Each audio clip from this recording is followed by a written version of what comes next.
Hello, friends. My weekly video took a bit longer than usual this week. More on that in an upcoming video.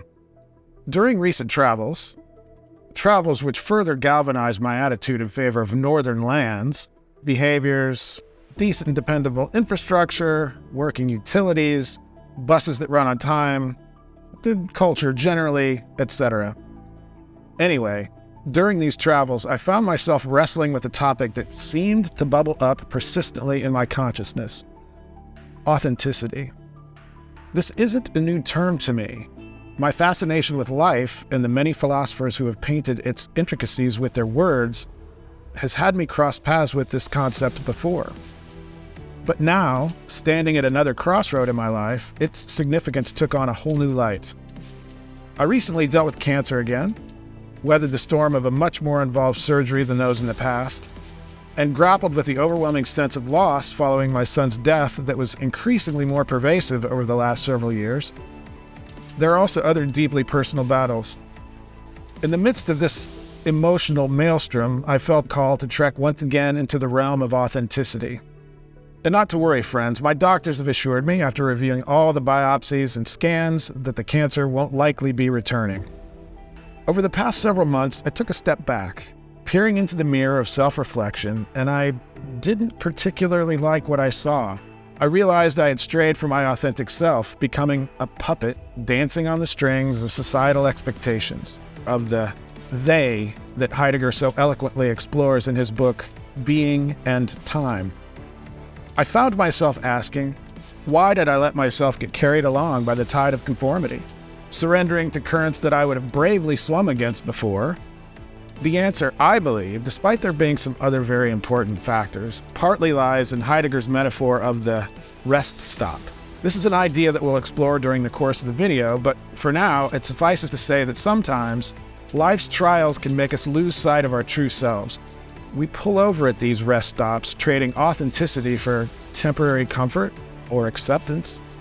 Yet, it's important to remember that rest stops are just that, places to pause, not to stay. So, here I am, ready to navigate away from this rest stop, eager to embark on the journey back to authenticity. I invite you to join me on this expedition as we discover what it means to truly be ourselves. As a backdrop in the video, I'm using some footage I took as I was walking through a local cemetery. The reason isn't to be morbid, but will be evident as we move further along in the video. Let's just say for now that I took Heidegger's advice. The cemeteries are lovely in this country, and I hope to be buried in one here someday. Imagine this. You're in the middle of rush hour, traveling within a packed train. The rumbling machinery, the chattering of various conversations, the constant hum of life. All these sounds envelop you, creating the hum of existence. Everywhere you look, people are immersed in their digital worlds, their fingers moving rhythmically over the screens of their devices. Pleasantries are exchanged, trends are discussed, and here and there, laughter punctuates the otherwise monotonous tone of conversation. Each person appears engrossed in their own bubble of reality, momentarily stepping out to share in the collective amusement before sinking back into their personal digital haven. Amid this tableau of modern life, a pattern emerges. Despite the individuality of each passenger, there's a prevailing uniformity in their actions, a repetitive rhythm, a behavior so scripted that it seems instinctive. In the midst of this routine, a feeling of disconnect pervades. You can't shake off the thought. Is that all life is? This mundane, scripted existence, is this all there is to it? You find yourself questioning, yearning for something more. This scene, this snapshot of modern life, provides a tangible illustration of what Heidegger termed as the they self. It's a state where we're swayed by societal norms, where our individuality is suppressed, leaving us living an existence far from our authentic selves. But this is merely the beginning of our exploration. This train ride, this moment of realization, is the first step in our journey towards authenticity. It's an invitation to recognize and challenge our inauthentic existence and aspire to live authentically, to live as Heidegger termed Dasein. Serious question. Have you ever felt like you're not living your own life? Like you're just following a script that someone else has written for you? If so, you're not alone. Many people feel this way. The German philosopher Martin Heidegger wrote about this phenomenon. He called it inauthenticity. Inauthenticity is when we live our lives based on the expectation of others, rather than our own. We become what others want us to be, rather than who we truly are. Heidegger believed that authenticity is the highest form of living. It is about being true to ourselves, even when it is difficult. It is about living in the present moment and not letting the past or the future dictate our choices. It's about being courageous and taking risks. Throughout the rest of this video, we'll explore Heidegger's insights on authenticity. We'll discuss what it means to be authentic and how we can live more authentically in our own lives. I hope that this video will help you to think more deeply about authenticity and how much it can impact your life. Heidegger's philosophy is rooted in complex concepts that are intertwined and often challenging to navigate.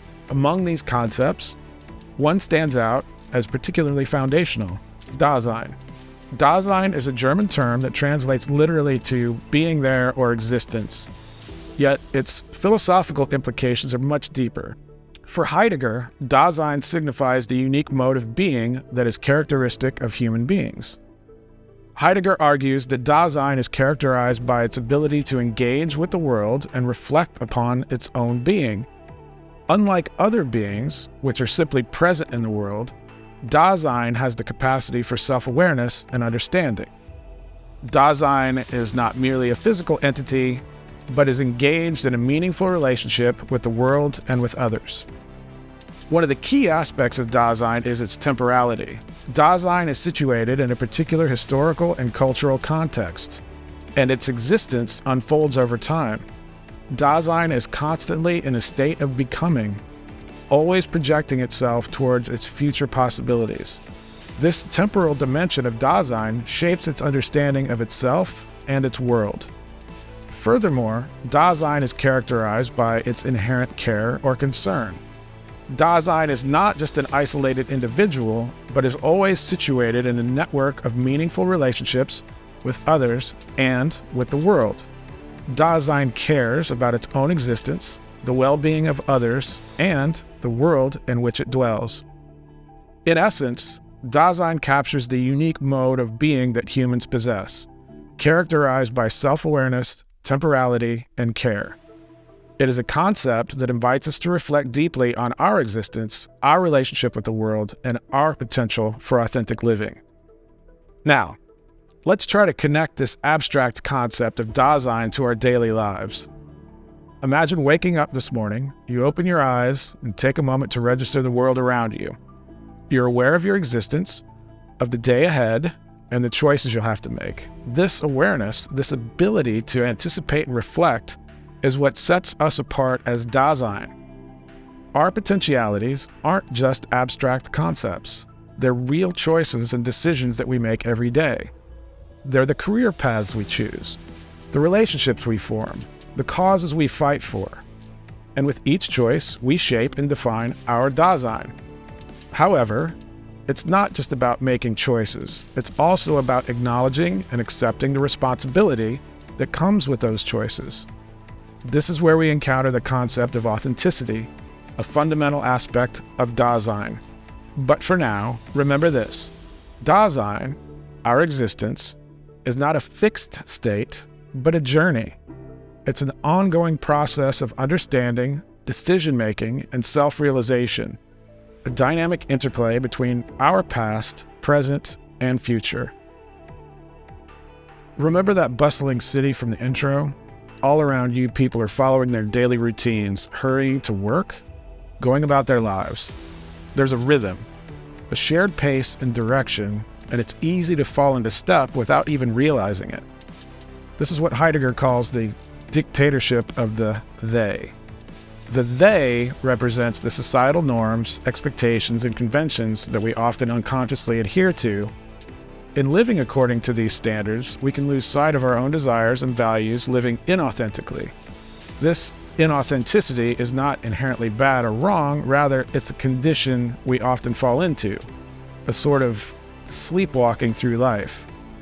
Oftentimes this influence is a result of being too closely aligned with people who are close to us, like family, or friends we've had for a long time, or people in neither of these groups have grown. You can't do much about your family, but sometimes you have to let certain friends go if you outgrow them. In falling into conformity, we lose our individuality and become one among many. Our identity shaped and influenced by external forces rather than our own inner truth. Heidegger believes that authenticity is not something we can simply choose to adopt, but rather a state of being that arises when we confront the truth of who we are. It requires a deep self-reflection and an honest engagement with our own existence. But there's a call, a voice deep within us that strives for authenticity. It's a pull toward life that resonates with our true self, one that is guided by our own values and aspirations.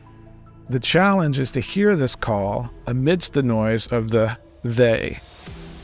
In Being in Time, Heidegger writes that the inauthentic seek distraction and escape in inauthentic modalities such as curiosity, ambiguity, and idle talk.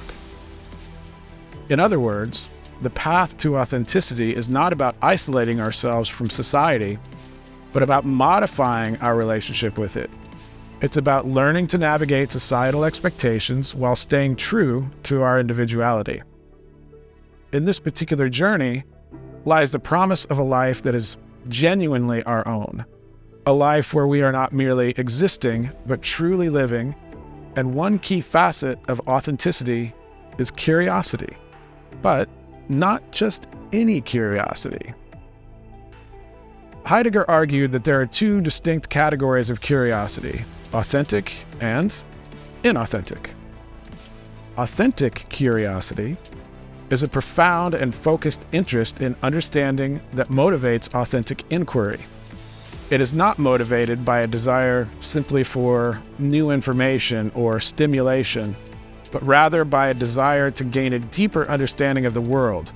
It is the pursuit of knowledge and comprehension for their own sake. Inauthentic curiosity is a superficial, disinterested desire to learn things without truly comprehending them. It is characterized by an incessant search for the new, the novel, and the next thing. It is not satisfied by authentic understanding, but rather the thrill of new discoveries, regardless of how superficial or fleeting they may be. Heidegger stated that inauthentic curiosity is a form of inauthenticity because it diverts our attention away from our genuine interests and investigations. It disengages us from an authentic engagement with the world and confines us in an endless cycle of superficial novelty seeking. It is a means of avoiding the difficulty and obligation of genuine understanding. Heidegger believes that overcoming this inauthentic curiosity requires a return to serious questioning and understanding. It entails an in-depth, focused, and patient engagement with the world, guided by our own authentic interests rather than societal trends or their expectations. Here are some examples of inauthentic curiosity. The constant desire for new information and stimulation. The media, the internet, and our social networks are constant sources of new information and stimuli. This can result in a state of incessant distraction and dissatisfaction in which we are never truly content. It demonstrates a type of inquiry that seeks superficial engagement without genuine comprehension or reflection. Then there's the tendency to follow trends and fads. We are frequently more interested in what is novel and trendy than in what is personally significant or profound. This can cause us to conform to external norms and trends instead of pursuing our own genuine interests. Then there's the fear of missing out, FOMO. We frequently fear missing out on new experiences, knowledge, and social opportunities. This can cause us to constantly search out new experiences, even if they also lack true significance. Then there's the need to receive approval from others and external validation. We are frequently more concerned with the thoughts and beliefs of others than with our own. This can cause us to make decisions based on what we believe others will like, as opposed to what we genuinely desire. Authentic curiosity can help us learn to grow, to connect with others, and to make a difference in the world. Here are some suggestions for cultivating authentic curiosity. Ask yourself why you are curious. Are you curious because you want to understand something, or because you wish to be entertained? Are you curious because you wish to develop as a person, or because you want to fit in? Be patient. Authentic curiosity requires patience. It takes time to gain knowledge about something, to ask questions, and search for answers. Have an open mind. Be receptive to new ideas and perspectives. It's fine to disagree with someone, but it's important to be open to hearing their perspective. Be humble. Recognize that you don't know everything. Be willing to learn from others. Be present with yourself. You can't tackle any ontological understanding if you're constantly with others or on your phone, because you have no mental bandwidth.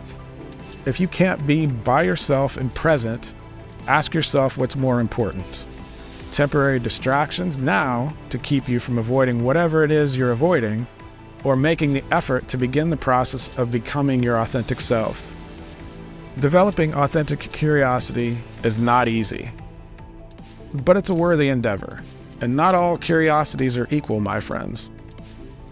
Another form of inauthenticity, idle talk, as Heidegger describes it, refers to the superficial chatter that often dominates society.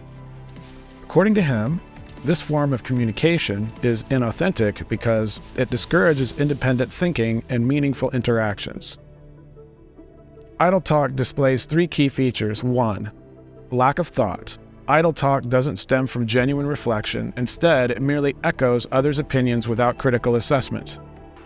For example, repeating news stories without thinking about them, talking about things we know nothing about, or voicing opinions without considering any of the evidence. 2. Superficiality. Idle talk doesn't explore the deeper meanings or implications of topics. It remains on the surface, avoiding profound understanding. Some examples: gossiping about others, talking about celebrities, discussing the weather. And how many times have you heard someone respond to something serious with, "It is what it is"? And 3. Conformity. Idle talk serves as a method to conform to societal norms, sidestepping the discomfort associated with independent thinking. Some examples of conformity: saying things we think others will like even if we don't believe them, going along with the crowd even if we don't agree with what they're doing, avoiding topics that are controversial or uncomfortable, and following trends without thinking about them.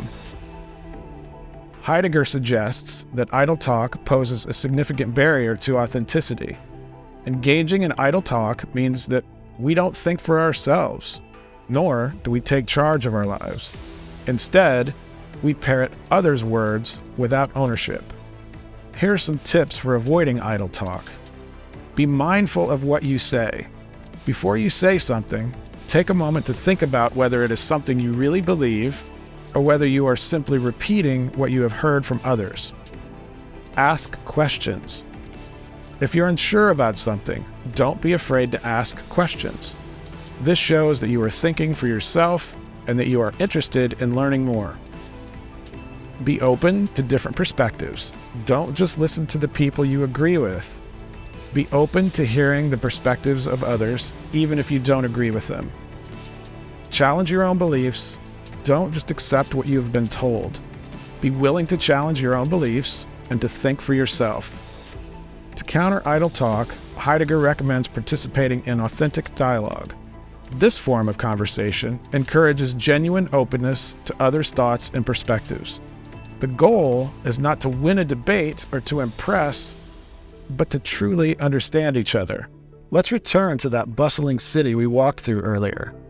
You can feel the energy, the collective drive of the crowd, the shared values and norms. This collective force is what Heidegger calls the they, and It's an incredibly potent influence on our lives. This influence exists, if we allow it, from our family, friends, coworkers, schools, governments, etc. The people we encounter daily are the they, which can sometimes put us at odds with finding our individuality. But ask yourself, if you're serious about wrestling with ontological ideas in the process of finding your unique direction and purpose, how can you accomplish this under the overwhelming persistence of the they? The they represents the societal norms and expectations that guide our actions, thoughts, and beliefs. It's the force that causes us to conform, to blend into the crowd, to lose our individuality. Heidegger writes, "The they is the publicness that levels everyone down to the same average level. The they scatters us, dilutes our individuality, and it's in breaking away from this force that we can find our authentic selves." What does it mean to break free from the they? It's not about outright rebellion or isolation from society. Instead, it's about recognizing the influence of the they, understanding how it shapes our lives, and then making conscious decisions that reflect our own values and desires, not just those of the collective. Heidegger emphasizes the they prescribes how we should think, feel, and act, shaping our existence according to its norms and expectations. Breaking free from the they is an act of transformation, a modification of our relationship with society, not a complete severance. This transformation is the first step towards authenticity, a journey towards a life that truly reflects who we are. When we're at odds with the they, this can produce a feeling of alienation within us. Heidegger argues that alienation is a fundamental problem of human existence. He defines alienation as the state of being separated from oneself, from others, and from the world.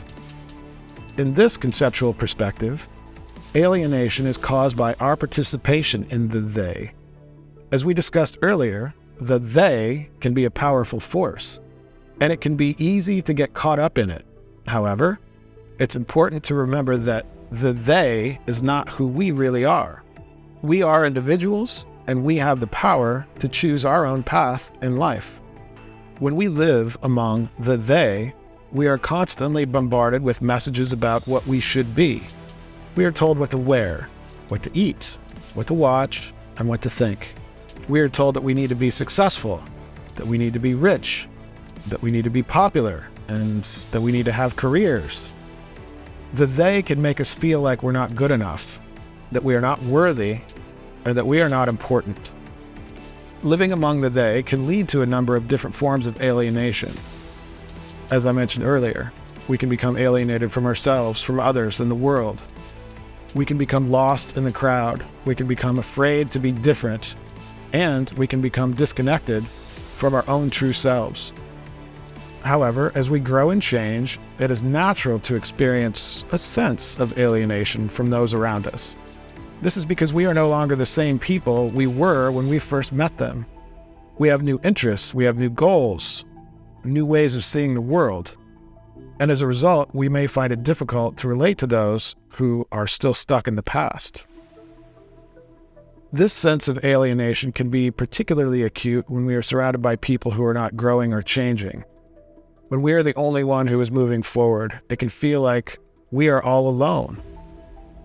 We may feel like we don't belong, and we may start to question our own worth. These feelings can impede our growth. We become fearful of leaving those close to us behind. But this rest stop is not your destination. It can be hard to accept that those we know are part of the they. Ontological curiosity isn't for everyone. It is important to remember that alienation in this context is not a bad thing. It is simply a sign that we are growing and changing. As we move forward in our lives, we will inevitably experience moments of alienation, but these moments can also be opportunities for growth. They can help us to learn more about ourselves, and they can help us to connect with others who are also on a journey of growth. There have been periods in my life, chapters if you will, where I've been beset by a particular kind of distress, a fear of growing apart for those I care about. This is not about outgrowing friendships in the usual sense. It's not about diverging interests or geographical distance. Instead, it's a divergence on a deeper, more existential level, born of a pursuit of authenticity. As I endeavored to live authentically, engaging with life's profound concepts and questions, I found myself somewhat adrift from those in my life who seemed content to remain untroubled by such considerations. It wasn't a matter of intelligence or capability, but rather a question of distraction. They seemed so immersed in the world of the they, a world governed by societal norms, expectations, and idle chatter, that they didn't see, or perhaps didn't wish to see, beyond it. This change in our shared existential landscape bred a form of alienation. An uncomfortable distance began to grow, not of my making, but seemingly inevitable given the divergent paths we had taken. And what's more, I cared deeply about these individuals. Their happiness mattered to me, yet the chasm between us widened as I pursued a path less trodden, a path of authenticity, while they remained firmly ensconced in the comforting, if somewhat limiting, world of the they. In this struggle, I recognized not just a personal challenge, but also a larger existential dilemma that perhaps we all grapple with at different points in our lives. It's an aspect of what it means to live authentically, to strive to be one's self, even when that means distancing oneself from the familiar, the accepted, and sometimes, unfortunately, the loved ones who choose not to embark on the same journey. It's a price we pay, a sacrifice of sorts, but in the end, it's one that allows us to live in accordance with our deepest truths. Heidegger tells us that to overcome alienation, we have to authentically exist. Authentic existence is the state of being true to oneself, of living in accordance with one's own values. When we authentically exist, we are no longer afraid to be different, and we are no longer afraid to stand up for what we believe in. We are also able to connect with others on a deeper level, and we are able to find meaning and purpose in our lives. Understanding facticity can help us in dealing with alienation.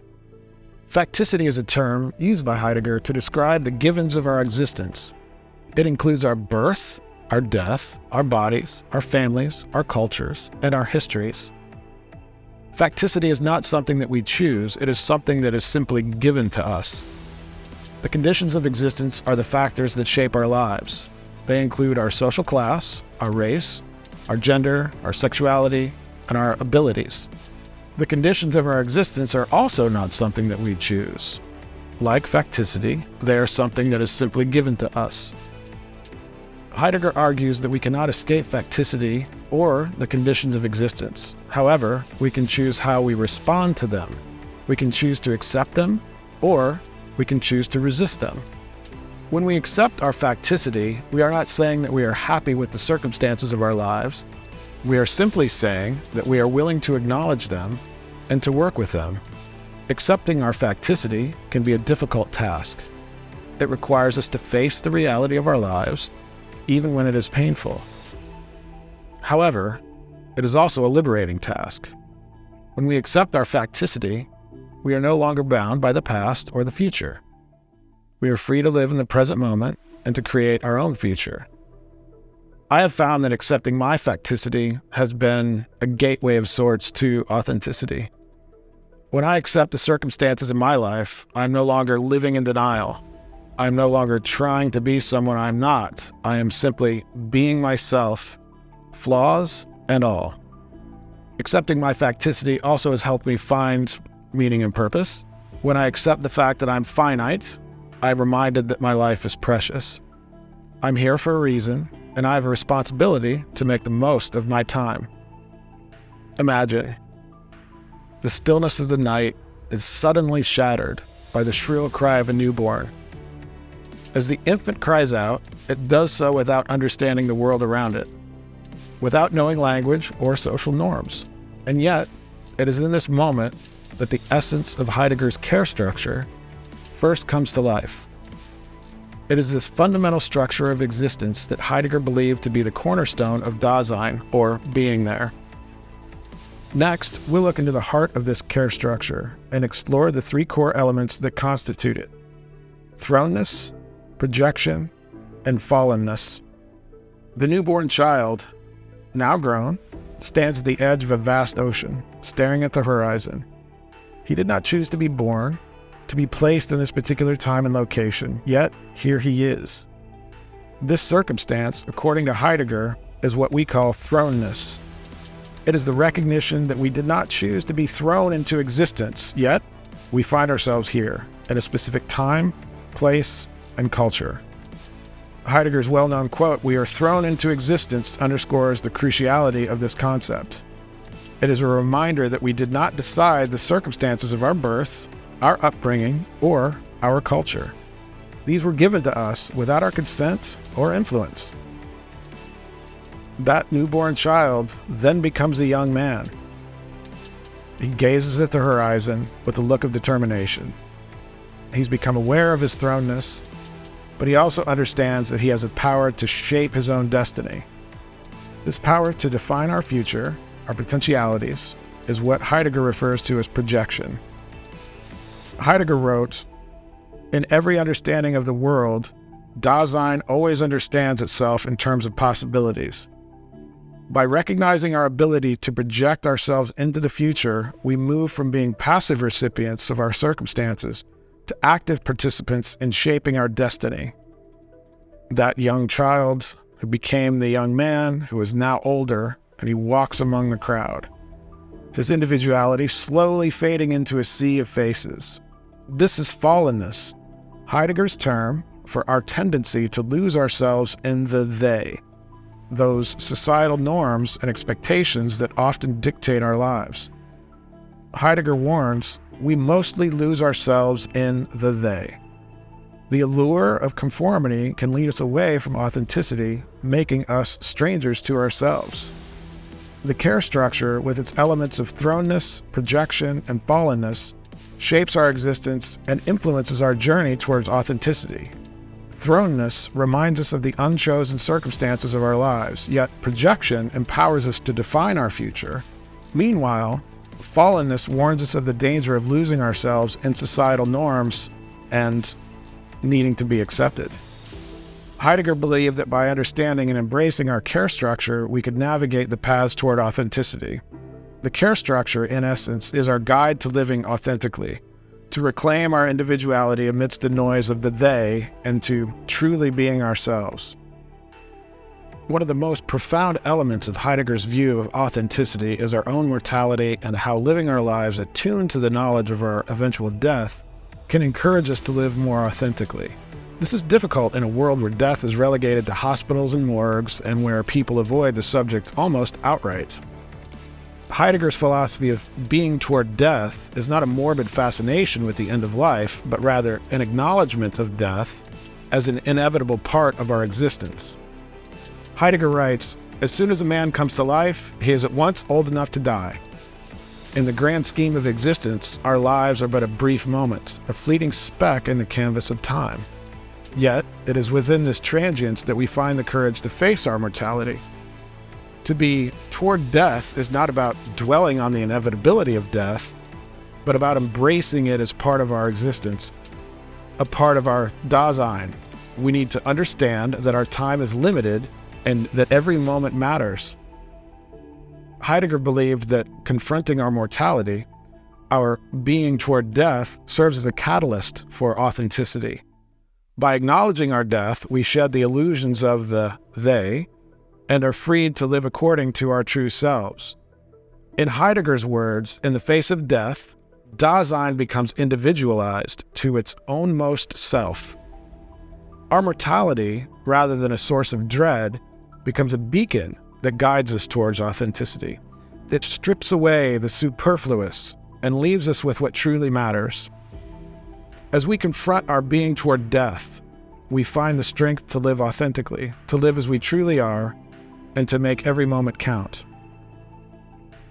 As we tread further into Heidegger's philosophy, we encounter an unusual metaphor, one that feels almost out of place amidst the complex terminology and abstract notions. It's one that I mentioned earlier in the intro. It's the concept of the rest stop. Yet, it's this mundane imagery that perfectly captures the essence of our detour from authenticity. In our journey through life, we'll encounter rest stops. These are the moments or periods when we pause, consciously or unconsciously veering away from the path of authenticity. Like a weary traveler on a long road, we might be lured by the inviting lights of a rest stop, offering a break from the challenges and hardships we face in the pursuit of authenticity. It is in these rest stops that we become submerged in the they and we lose sight of our own self. However, the rest stop is not our destination. It is merely a pause. It's crucial to remember this, to not get too comfortable within these pauses, to not lose ourselves completely in the crowd. The authentic person is the one who is aware of their own unique potential and who is willing to live their life in accordance with that potential. The rest stop is a place of inauthenticity, a detour from our true self. The journey away from the rest stop and back to authenticity can be arduous. It involves a return to confronting our own being, our mortality, our individuality. It's a journey back to the question of Dasein, back to truly being ourselves. In the end, the rest stop serves as a reminder of the ease with which we can lose ourselves, but it also underscores the value of the journey back to authenticity. For it's in the journey, not the detour, where we find our true selves. For my own struggles, and we all have them, I can personally attest that this walk towards authenticity is not always an easy path to tread. It requires courage, perseverance, and above all, the willingness to confront ourselves in our raw, undiluted form. It involves breaking free from the they and acknowledging our individuality, our uniqueness. It means to claim back our authentic self from the shadows of conformism. Heidegger once wrote, "Everyone is the other, and no one is himself." The pursuit of authenticity is the journey to become that self, a journey that each of us must embark upon in our own time and pace. But remember, this journey is not a solitary one. As you journey towards your authentic self, know that you're not alone. We are all pilgrims on this path, trying to find our way. My hope is that my story, my journey, might serve as a catalyst for your own exploration. The lessons of Heidegger have been a guiding light for me, and I hope they can be for you as well. As you navigate the ebbs and flows of life, remember to hold fast to the essence of who you truly are. Each step we take on this journey brings us closer to authenticity, closer to understanding the unique Dasein that is ours alone. May we all find the strength to embrace our authentic selves, and in doing so, discover the true essence of our Dasein. And remember, this authenticity is a continuous journey. It's about consistently choosing to be genuine, to question our existence, and to live in alignment with our true nature. The challenges we face along the way are not obstacles, but opportunities for growth and self-discovery. As we come to the end of this video, I'd like to remind you that remaining aware of our finitude is probably the most important aspect of living an authentic life. Here's an interesting anecdote from Heidegger himself that underscores this importance. At a lecture Heidegger gave in 1961, an attendee raised their hand and asked Heidegger if there was one thing they could do to live more authentically. What would it be? And Heidegger responded by saying, "Spend more time in graveyards." Take care, friends. Stay safe and stay healthy.